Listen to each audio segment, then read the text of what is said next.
Well, listen, the problem is, well, there's many problems. But one of the major problems with microtransactions and with like the current funding landscape in general of like how games get money is that it is actually easy money, and it's become so obvious and so default that people don't complain about it anymore. People see it as just how games are. Many people, maybe not the majority of gamers yet, but many people have never seen an era where most games didn't have microtransactions. And obviously, the dystopian future to imagine is when somebody exists who has never seen a game that has never asked them to spend money on some microtransaction. So that's the problem, is it's a slow erosion of expectation and standards, specifically regarding the funding and financial side of games and how much you have to pay in order to get a good experience. That's what it is, in my mind, is the slow erosion of what to expect from a game. These days, it extends far beyond microtransactions. Obviously, there's also like the old adage when that Death Stranding came out was, hey, it's going to come out on consoles first. And you know what consoles mean? Oh, gee, well, they're going to beta test the game for us. That's right. A non-significant amount of the public discourse about a high-grossing, large-scale release game was the console players get it like for a few months before the PC players, and they're going to beta test it.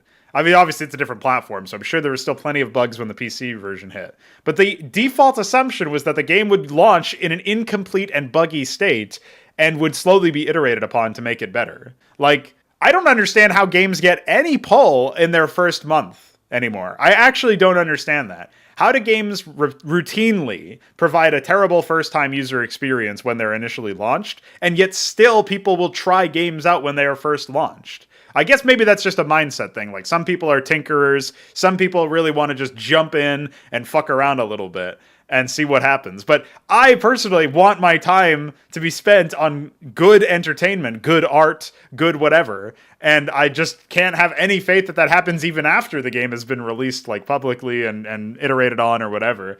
Every time I see early access, every time I see anything like this shit, I just immediately think like, oh Jesus, this is gonna be a buggy, unfinished pile of shit or something, you know? Like, maybe it won't be completely terrible. Maybe I'll be able to see through the diamond in the rough.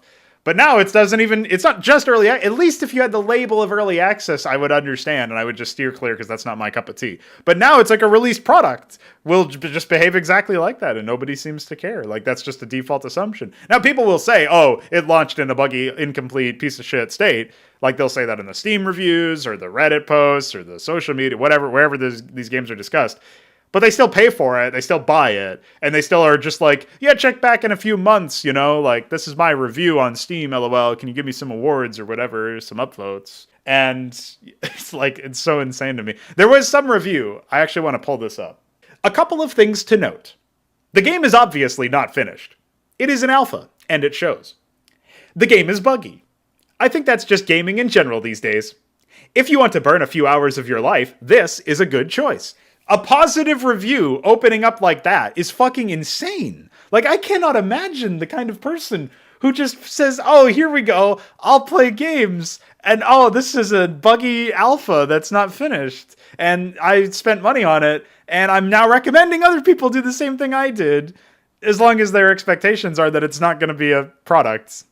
Like, what the fuck? So yeah, if you're trying to crow pill people, as we call it around here, if you're trying to awaken them in a psychedelic manner to the idea that actually there's more to this story than meets the eye, and you can have a game that's actually reasonable, and you don't need a bunch of microtransactions, I feel for you, because it is a hard task. When people have never seen the alternative, they have to then imagine the alternative, which takes ingenuity, creativity, all these things that our society does not really value as a like writ large or whatever in a systemic manner. They've like very, very routinely have like removed and reduced the importance of creativity in that respect. And now like people's ideas of being a creative are like wearing a suit and tie in an executive meeting or something and saying, we want games, or whatever the fuck that means. Like, put more microtransactions in. Wow, people on the skins team at League of Legends are so creative. Yeah.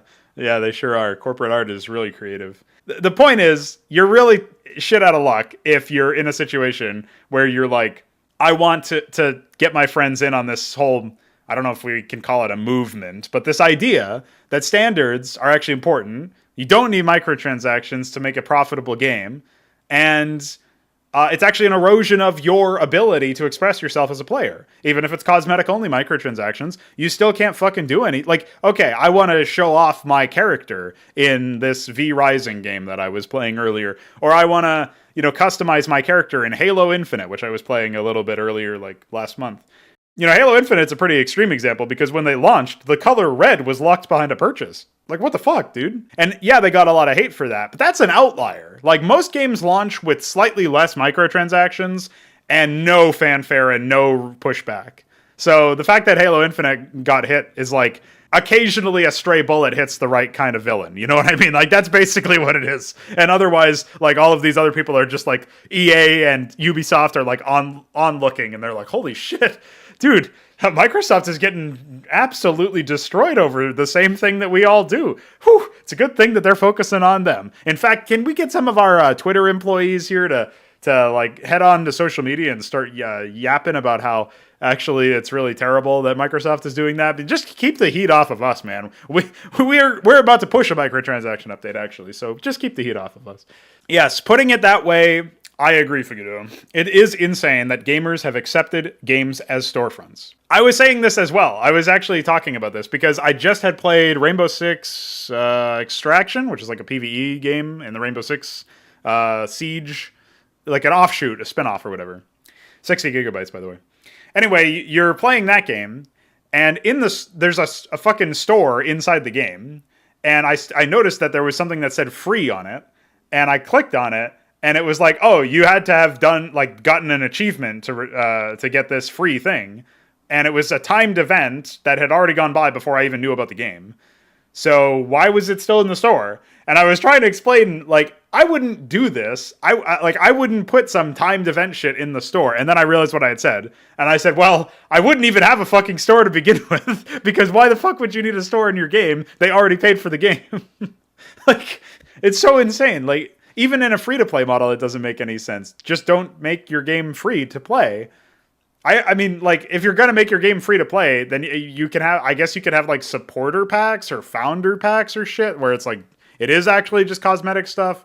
I don't really like that, though, because it normalizes microtransactions. But I just don't like the free-to-play or freemium business model to begin with. It's like, if you really sit down and look at every free-to-play game that has had any sort of success, everything that follows is they have microtransactions, and they have in-game currency, and they have some special personal currency. Instead of you spending dollars, you have to convert it to some special currency as a tax loophole. And then on top of all that, they have all of this, like, adrenaline addiction shit where they have these ceremonies of unboxing stuff, and they have, like, loot boxes are their own thing. And they have these like, oh, you need the new epic champion or their new epic skin or something, so you better fork over this cash. And they get you with FOMO and all this other stuff.